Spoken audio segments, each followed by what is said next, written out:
Hello traders, welcome back to yet another episode of the free Smart Money Concepts course. By now, we have covered a lot of important topics in SMC, from structure mapping, liquidity, inducements, to order flows and order blocks. In this episode, we will focus our attention on one of the common manipulation methods in the market. Market manipulation is the cause for losses of many retail traders, but still, there are some proactive traders who trade with this manipulation and they grow their small accounts with the smart money. If you know how the market behaves, you can easily identify the possible manipulation areas for taking advantage of. The manipulation concept that we will discuss is known as the institutional candle or the institutional funding candle, or IFC for short. For beginners, the institutional candle is an outstanding concept associated with the market liquidity and price action.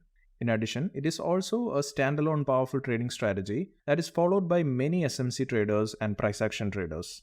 So in this video, we will talk about what an institutional candle is and why do these IFC candles form. We will also find reasons as to why these IFC candles work in the markets and why is it important for traders. And finally, we will also learn how to take trades using this concept. So make sure to watch the video till the end to get the complete understanding of the entire concept. So let's get started. The institutional funding candles are represented as the last opposing single or multiple close candles before the market forms a strong directional move. Those late buying or selling candles with one or more candlesticks within them which runs out of liquidity before heading in the intended direction are referred to as institutional funding candles. These candles simply indicate that the institutions sell before buying and buy before selling. And that is the reason why these institutional candles are also called banker's candle. So it is one of the most popular smart money trading concept out there. Basically, it is the manipulation phase, or we can visualize it as a tricky area where the big banks and institutions manipulate the market for liquidity. So if you remember, I have already talked about the AMD concept of liquidity in the episode about inducements. You can go back and watch that video to get a detailed understanding about the topic. But to brush things up, the AMD concept, or accumulation, manipulation, distribution, is a three-step process which involves hunting the retailer liquidity in the market by inducing these ill-informed traders to buy or sell at the wrong place at the wrong time in the wrong direction. This IFC concept is one of the popular manipulation techniques used to absorb the retail liquidity. You can easily identify this institutional candlestick pattern in charts with your naked eye. You don't really need any additional indicator to look for it. So if you want a simple hack to identify these institutional candles, then follow this idea. So when you are looking at the chart for institutional candles, give extra attention to the body of the candles and not the wicks. The majority of the volume is held by the body, and big players are trading there. Wicks are not so much important as retail traders are trading there. Now you may ask me, why do these institutional candles form? The one word answer is obviously liquidity sweep. But for the sake of better understanding, let's just take the longer route. So whenever there is a buyer in the market, there must be a seller. So there must be somebody on the other side of the market to take the trade. This is true for all liquid markets and assets. And that is the reason why market prices moves, and this is where the institutional funding candle comes to play, as it acts as a fishing worm of the smart money to grab retail traders' liquidity. Generally, from a retailer point of view, the stop loss is placed above the swing high for a short trade position, and they will set their stop loss below the swing low for buy orders. Now, when institutions and big banks wants to sell, they will need more buyers. It's obvious, right? So what will they do? Keep in mind that these big players are looking to sell at higher prices, so they will require more buyers to buy from them at higher valuations. Most of the time, their modus operandi is the same. Initially, they breach the immediate swing high level with a big bullish candle with little or no wick.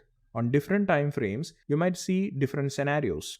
You might see one big candle push in the 1 hour time frame, but on the 15-minute or 5-minute time frame on the same chart, you'll be able to see multiple candles push through above the highs. Remember that in the formation of institutional candles, the number of candles is not important. It may be one or more, but the crucial thing is the intention of these candles or the push, which is actually to take out the liquidity. Now, the stop losses of all the early sellers are triggered by this push, which is placed above the high. We know for a fact that the seller's stop losses are actually buyback orders. Besides this, the buy limit orders of breakout traders also exist above the high level. The institutional candles will also trigger these buyers' buy limit orders deliberately. This is the manipulation step. Further, the institutions will grab all the unwilling and willing buy orders as liquidity to sell their positions at higher valuations, and once the liquidity is absorbed, their intended bearish market movement will start. The same case happens during a bullish price move. So the intention of the big institutions is to buy at lower prices. So they will require a lot of sellers to sell at lower valuations, which will become their liquidity. And in order to create this liquidity, the big players will manipulate prices. The price will breach the immediate low or the support level with a big bearish candle with little or no wick. And as mentioned earlier, it can be multiple candles as well. It is not really the number of candles that matters, but it is the intention of these candles or the push. The stop losses of early buyers are triggered due to this price push, which were placed below the lows or the minor support. We know that the buyer stop losses are actually sell orders. Besides this, the willing sell orders of breakout traders also exist below the support level, which are also triggered in the process. And once the institution grabs all the unwilling and willing sell orders as liquidity, their intended upward movement will start. So the agenda of institutional funding candle is to take out or sweep the liquidity above or below the immediate resistance or support lines respectively. Now you can ask me, why do these institutional candles actually work in the market? Now the strong reason why institutional funding candles work in the market is because these are the drawdown or loss of the smart money. I know you are confused, but let me explain. If the big institution wants to buy at lower valuation, they will need more sellers who would sell at lower prices. For generating enough liquidity, they will manipulate the prices. In this case, they will create a single bearish candle or a group of candles below the immediate low or the support level. This means the institutions are actually selling here, but their real intention is to buy. But they sell initially to trap the retail traders in their trades so that they can start using the retail orders to buy at lower prices. And when the price returns back to the previous support level, they would exit their short positions on a break even or on a small loss. And as you can guess, these institutions won't take such unnecessary positions and losses unless they want to make a much bigger gain. So keep in mind that usually when the price comes back to the manipulation zone, smart money would close their counter order with a small loss or break even. As they mitigate their position, these are the best places to take a trade and make some profits by following the footprints of the smart money. Now let us discuss what makes institutional candles important. Institutional candle helps you to determine order flow and market structure. Yes, you heard it right. We know what an order flow is. So a bullish order flow is the last selling move before a buy on a bullish market structure, and a bearish order flow is the last buying move before a sell in case of a bearish trend. Now look at how institution candles form. It follows the AMD criteria. This means the manipulation move, which is the IFC, will act as the order flow since it is the price move against the major trend structure. Now IFC can also be used to determine market structures. This is because institutional candles usually form the extreme highs and lows in a price move before the actual distribution in prices. These highs and lows can act as swing highs and swing lows, which are reference points for mapping the market structure. In addition to this, IFC is also a popular trade entry strategy. You can think of trade setups in the dominant trend direction, and the trade entry orders can be placed after the last price push up or push down beyond the zone, which is an important strategy that many traders follow. Actually, institutional candles forms swing highs or swing lows, so there are high chances that the market will never violate or break beneath the low of the last down close candles in a bullish market, and likewise, price will never violate and break above the last up close candles during a bearish trend.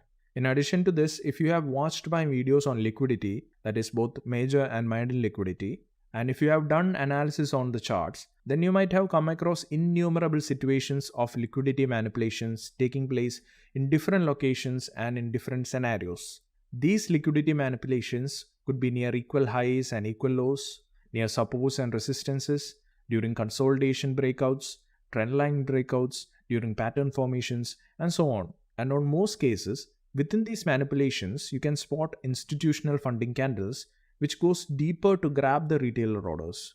So what I mean to say is that IFC is a very common manipulation type that you can find on the charts. Now let us learn in detail as to how to trade with these institutional funding candles.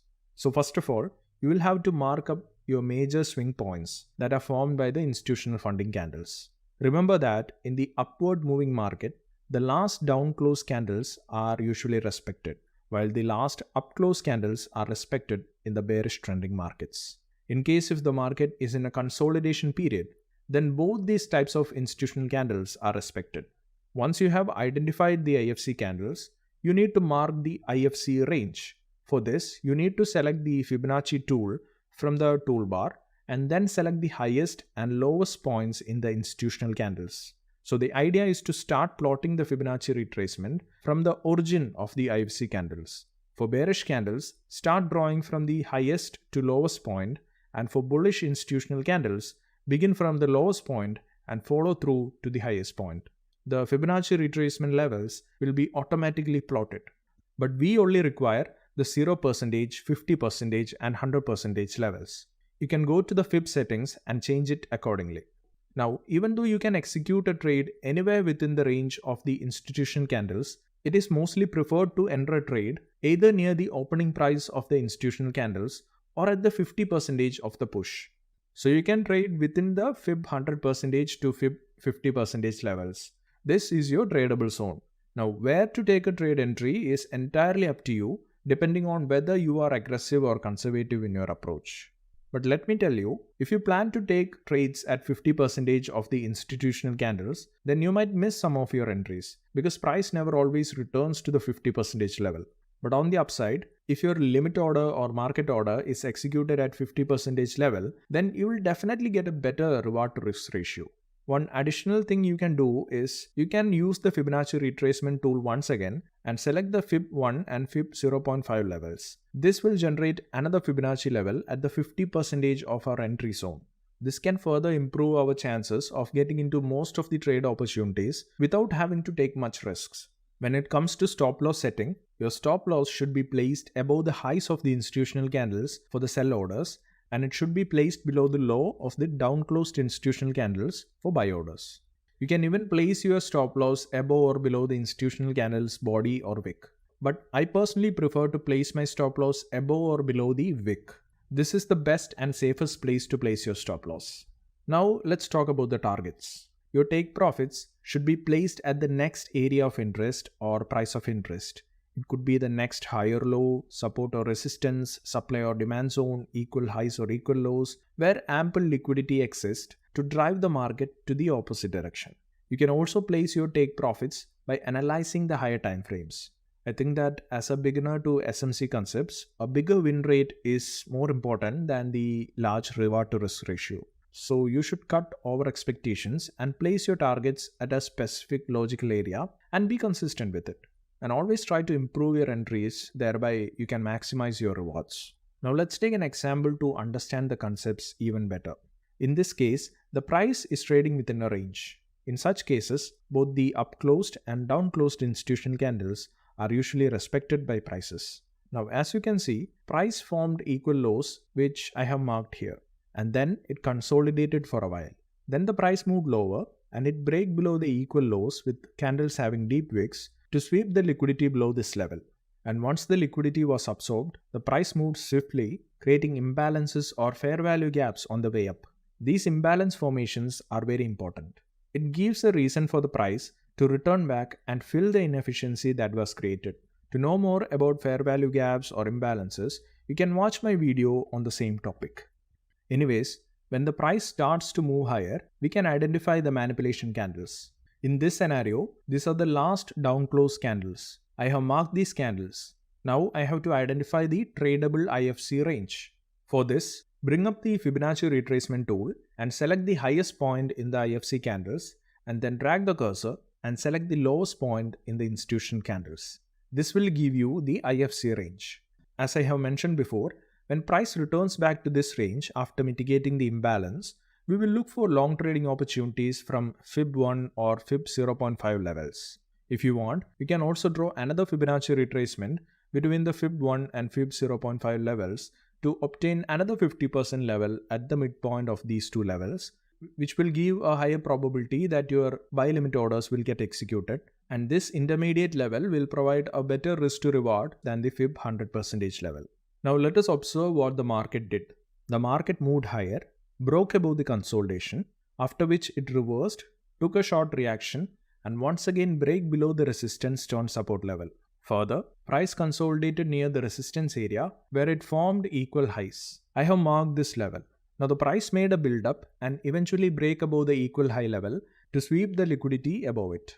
After the liquidity hunt, price returned lower. This manipulation was in form of a level breakout following a consolidation. After the manipulation, price declined lower swiftly, creating an imbalance or a fair value gap. This is a classic case of AMD or power of 3 concept.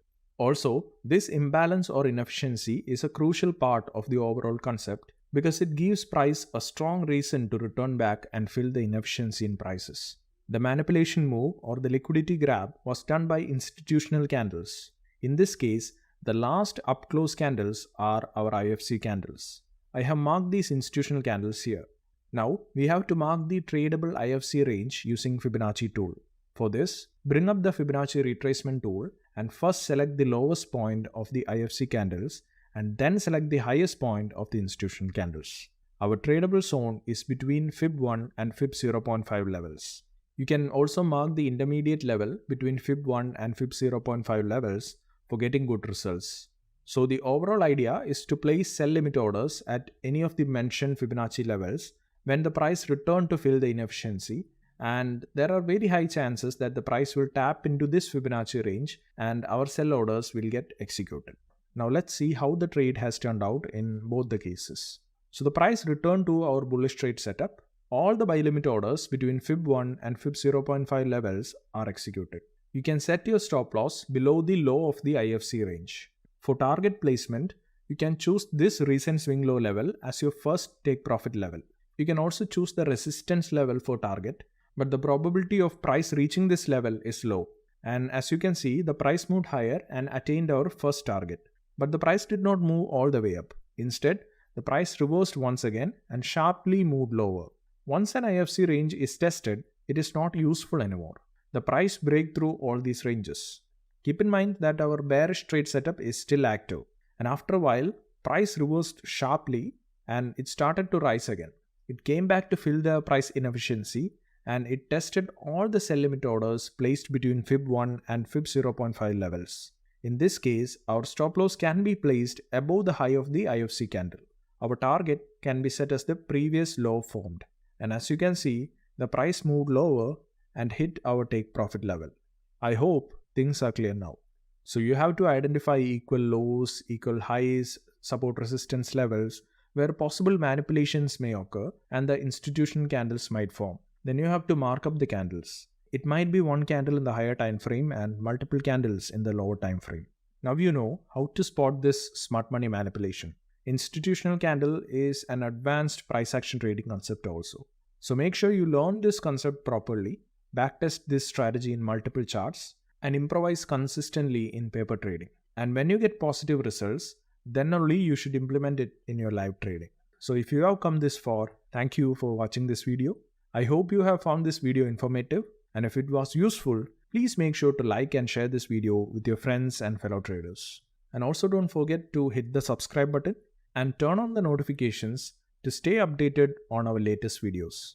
We value your feedbacks and suggestions, so please leave your comments below and let us know what topics you would like us to cover in our future videos. I appreciate your support and I look forward to seeing you in the next episode. Till then, bye.